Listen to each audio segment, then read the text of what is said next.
Hello साथियों, नमस्कार। कैसे हैं आप सब? चलिए, देखिए एसटीटी को लेकर के बहुत सारे अटकलें लगाई जा रही हैं कि कब क्या हो कोई नहीं जानता।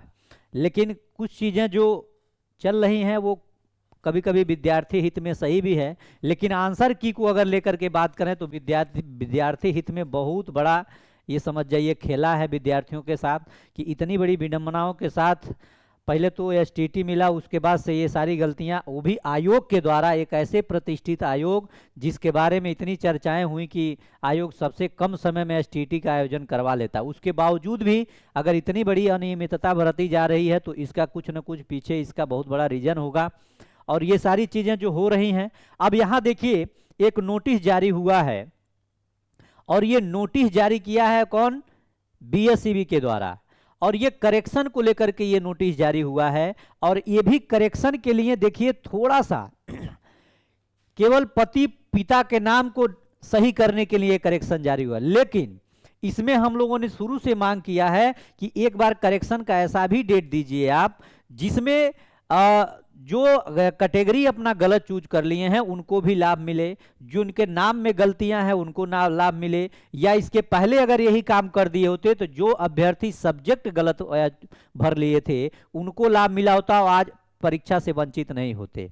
तो सबसे बड़ा कामवा तो वही करेंगे लेकिन कुछ समय परेशान करके, यानी कि करना सब कुछ वही है, लेकिन अब ये करने से क्या फायदा है? अब तो जो सारी चीजें होनी थी उसको तो आपने गलत कर दिया, उसके माध्यम से बहुत से विद्यार्थी बाहर हो गए। तो इन्हीं सारे बिंदुओं पे हम लोग देखते हैं कि ये नोटिस का है और इसमें क्या क्या कहा गया है, कब तक गाइडलाइन दिया गया है, कैसे कैसे क्या करना है, उसमें हम लोग बात करते हैं। तो पहले मैं सभी अभ्यर्थियों का मैं स्वागत करता हूं अपने मिशन 50 परिवार पे। आप लोग जो भी मेरे नए साथी हैं प्लीज़ चैनल को सब्सक्राइब कर लीजिएगा। और हाँ, अब टेंशन मत लीजिएगा, जितना भी हो सकता था उतना आप लोगों ने भी संघर्ष किया, एक एक क्वेश्चन को मिलाया, अपलोड किया। और कल की स्थिति ये थी कि साइड स्लो था, सर्वर स्लो था, उसके बावजूद भी किसी तरह से जितना हमसे हो पाया है उतना मैं भी आपत्ति किया हूं। तो आप लोग उसके लिए परेशान ना हो। और बात बहुत लोग कह रहे हैं कि सर और सब्जेक्ट में अगर मान लीजिए कोई नहीं करता है तो क्या होगा? अगर जिस सब्जेक्ट में आपत्तियां हुई हैं, अगर उस सब्जेक्ट में कोई भी आपत्ति किया है तो उसको सही माना जाएगा। अगर उसी सब्जेक्ट का वो भी है, उसी दिन का है, उसी शिफ्ट का अगर वो पेपर दिया है, तो अगर वो क्वेश्चन सही तो पर्टिकुलर किसी का एक नहीं, जो मिलान होगा। और अगर एक्सपर्ट उनके वाकई में अगर सब कुछ बेहतर करना चाहेंगे तो बहुत सारी चीज़ें बदलेंगी, बहुत सारी चीज़ें सही होगा। तो ये सारी चीज़ें हैं, बाकी जो भी है हम देखते हैं। पहले इस नोटिस को फिर हम बातें करते हैं। आइए, इसमें लिखा क्या गया है ध्यान से पढ़िएगा। और ये नोटिस जो है ये महिला के लिए, विशेष रूप से महिलाओं के लिए है, और महिलाएं जो गलतियां की हैं उनके लिए है, आप सुधार कर सकती हैं। देखिए, बिहार विद्यालय परीक्षा समिति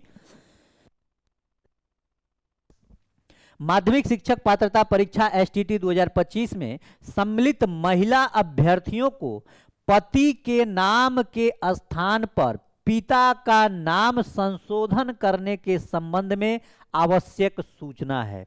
यानी ये सूचना खास करके महिला विशेष है। अब आइए, एतद द्वारा दिनांक 14/10/2025 से 16/11/2025 तक आयोजित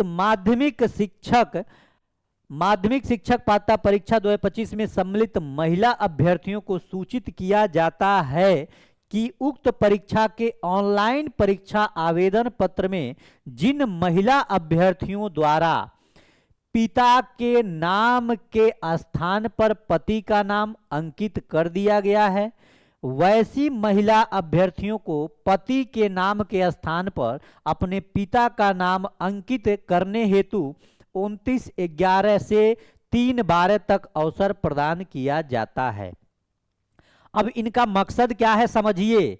ये जो गलतियां हुई हैं इसका मकसद क्या है? ये जो पति का नाम था उसके स्थान पर पिता के नाम के स्थान पर पति का नाम अंकित कर दिया गया था। यानी कि अगर आप पति का नाम डाल दी हैं, वहां पे आपको पिता का नाम इसलिए डलवा रहे हैं क्योंकि जो महिला आरक्षण देना है, जो महिलाओं को आरक्षण का लाभ लेना है, जब उनके फॉर्म जो आप फिलअप की हैं, अगर पिता के नाम से अगर आपका जो डोमिसाइल लागू किया गया है, वो डोमिसाइल अगर आप लगाई होंगी पिता के नाम से, तभी आपको उसका लाभ यहाँ देखने को मिलेगा। इसीलिए यहाँ पे पति के स्थान पर पिता का नाम करने के लिए ये बात कर रहे हैं। सीधा सीधा इसका नोटिस का एक लाइन में सार यही है। अब आइए, वैसी महिला अभ्यर्थी समिति की वेबसाइट पर bseb.stt.org पर उपलब्ध लिंक क्लिक करके, यानी कि जो आपका यूजर आईडी है और पासवर्ड है, इसके अनुसार आप लोग लॉगिन करिए और 29/11 से 3/12 तक पति के स्थान पर अपने पिता का नाम अंकित कर लीजिए।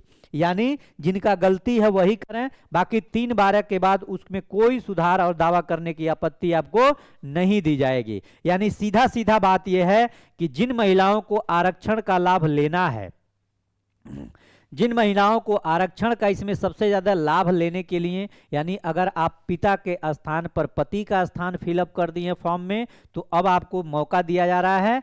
आपको क्या करना है, पति के स्थान पर पिता का नाम आपको अब मतलब कि एडिट कर लेना है, यानी भर देना है। इससे आपका जो लाभ मिलना है, पिता के नाम से जो आपको डोमिसाइल का लाभ मिलता है, उसका लाभ आपको मिल जाएगा। तो ये सारी सूचना है। बाकी और जो भी चीजें थी कल तक वो सारी चीजें हुई। बहुत से अभ्यर्थी का फोन मैसेज आ रहा है, वो लोग आपत्ति नहीं कर पाए हैं, केवल सर्वर की वजह से। और पेमेंट जो 50 रुपया के जगह 61 रुपया लिया गया पर क्वेश्चन, और 5 क्वेश्चन नहीं 50 क्वेश्चन करिए तो 61 रुपये के हिसाब से ही आपका वहां पे पेड करना पड़ा है। इसके वजह से बहुत से अभ्यर्थी अपना नहीं कर पाए हैं। तो इसके लिए अब हम लोग क्या ही कर सकते हैं, बाकी जितना हुआ उतना हम भी किए, आप लोगों के साथ संघर्ष किए, और हर समय जितना हो सकता है उतना मैं करता हूं। बाकी जो भी मेरे नए साथी हैं, प्लीज चैनल को सब्सक्राइब करके लाइक कर दीजिएगा।